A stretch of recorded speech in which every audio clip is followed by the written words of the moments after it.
Army Suga ना वो इंसान है जो हमेशा से ही बीटीएस की ढाल रहे हैं।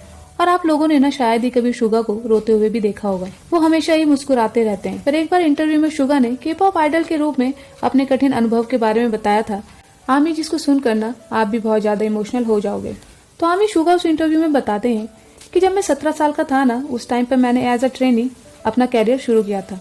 और जब मैं 21 साल की उम्र में आया तो मैंने बीटीएस मेंबर के रूप में डेब्यू किया। फिर आगे शुगा कहते हैं कि जब मैं 23 साल का हुआ तब बीटीएस की बढ़ती लोकप्रियता को देखकर मुझे ना काफी ज्यादा दबाव महसूस होने लगा।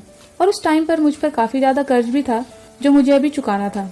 और शुगा कहते हैं कि उस टाइम पर साथ में मुझे अपने पेरेंट्स को ये भी दिखाना पड़ता था कि मैं ठीक हूँ, मैं खुश हूँ। पर उस टाइम पर मैं सच कहूँ ना, मैं बहुत ज्यादा परेशान रहता था। आगे शुगा कहते हैं कि मैं कभी भी अपनी फैमिली को परेशान नहीं देखना चाहता था और इसी वजह से ना उनके पूछने पर मैं हमेशा उनसे हंसकर कहता कि मैं खुश हूँ। आगे शुगा बताते हैं कि सब धीरे धीरे ठीक हो रहा था, पर तभी ना कोविड आया, जिस वजह से बीटीएस के सारे कॉन्सर्ट, सारे प्रोग्राम, सारे शोज सब कुछ कैंसिल हो गया। और मैं सच कहूँ ना, उस टाइम पर मैं बहुत ज्यादा डिप्रेस हुआ और उस टाइम पर ना मैं अपने आप को बहुत ज्यादा अकेला महसूस करने लग गया था। वो स्टेज, आर्मी और अपनी आर्मी के लिए परफॉर्म करना मैं बहुत ज्यादा मिस करने लग गया था। और इसी वजह से एक दिन ऐसा हुआ कि मैं अपने घर गया और जैसे ही मैंने अपने पेरेंट्स को देखा ना, मैं खुद को रोक नहीं पाया और मैं फूट फूट कर रोने लग गया। और पता नहीं रोते रोते कब मैं अपनी माँ के साथ ही वहीं पर सो गया, मुझे पता ही नहीं चला। शुगा कहते हैं कि मुझ जैसे इंसान जो 17-18 साल की उम्र से अपनी फैमिली से अलग रह रहा था, उसके लिए काफी ज्यादा शॉकिंग बात थी।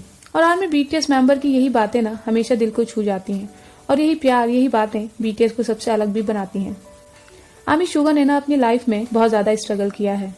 आर्मी में आपको बता दूं कि शुगा की जो फैमिली है ना, ये बिल्कुल भी नहीं चाहती थी कि शुगा म्यूजिक को अपना कैरियर चुने, क्योंकि शुगा ना एक बहुत ही गरीब फैमिली से थे और उनके पेरेंट्स को ना म्यूजिक में उनका कोई भी फ्यूचर नहीं दिख रहा था और वो चाहते थे कि शुगा एक अच्छी सी नौकरी करें और पैसे कमाएं। और आर्मी शुगा के उनके डेब्यू टाइम पर ये हालात थे कि शुगा को ना पैसों की कमी की वजह से खाना और बस में घर जाने का किराए में से किसी एक चीज को चुनना पड़ता था, क्योंकि उनके पास उस टाइम पर बहुत ज्यादा कम पैसे होते थे। और इस वजह से शुगा खाना और गाड़ी के रेंट में से हमेशा गाड़ी के रेंट को ही चुनते थे, खाने को नहीं। और इसी वजह से वो कई बार भूखे ही रह जाते थे। और इसी वजह से अपनी ट्रेनिंग टाइम पर शुगा ने एज अ डिलीवरी बॉय भी काम करना शुरू किया था।